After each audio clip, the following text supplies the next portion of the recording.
Have you ever taken an antibiotic? And did you really need this miracle medicine? Tonight, Panorama investigates the rise of the superbugs, organisms that may soon defeat everything modern medicine can throw at them.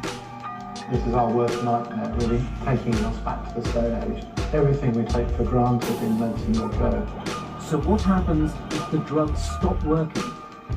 It's terrifying, because if I get an infection and the antibiotics can clear that infection, well, my future's grim. Some superbugs are now resistant to nearly every antibiotic. If they all fail, the consequences would be horrendous.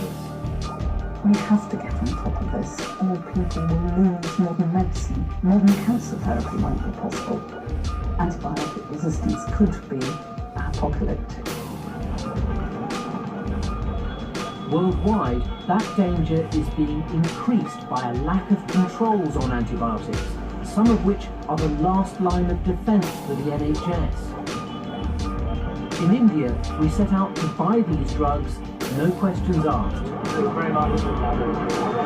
simple as that.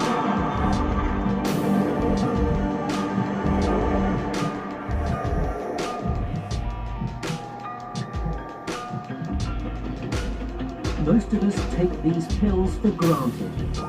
Antibiotics can cure bacterial infections that used to kill millions, but one by one they are losing their potency.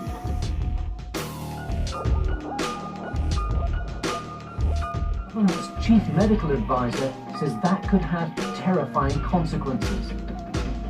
In the first half of the last century, 43% of people died of infection. That was before we had antibiotics, and we risk going back to that sort of scenario. Last year, the Prime Minister told me there was to be an independent review into antibiotic resistance, and he issued a stark warning about the dangers posed by superbugs.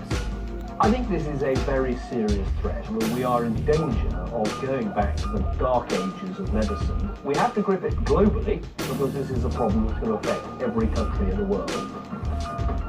The man leading that review is not a scientist or a doctor, but former chief economist for the investment bank Goldman Sachs. Jim O'Neill is now based at London's Wellcome Trust medical charity. We met before joining him on a fact-finding trip to India to hear his assessment of the cost of a world without antibiotics.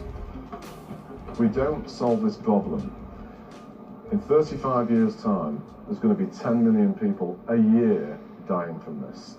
The world will have lost $100 trillion of output. In Europe, superbug infections are already responsible for at least 25,000 deaths a year. Drug-resistant strains of E. coli, C. diff, MRSA, and TB are just some of the threats facing hospitals like the 700-bed Royal Liverpool. It's radically redesigned some of its wards to try to limit the spread of infection. On this unit, patients are nursed in specially segregated rooms. This was a 26-bed ward. We've got 13 single rooms, special isolation rooms, usually in doubles with an empty chamber, and that needs lots of space. Everything is designed to prevent the spread of infection, from costly air pressure controls to strict hygiene measures. Well, you can see we've got them in individual rooms, and they've got their own toilet and shower.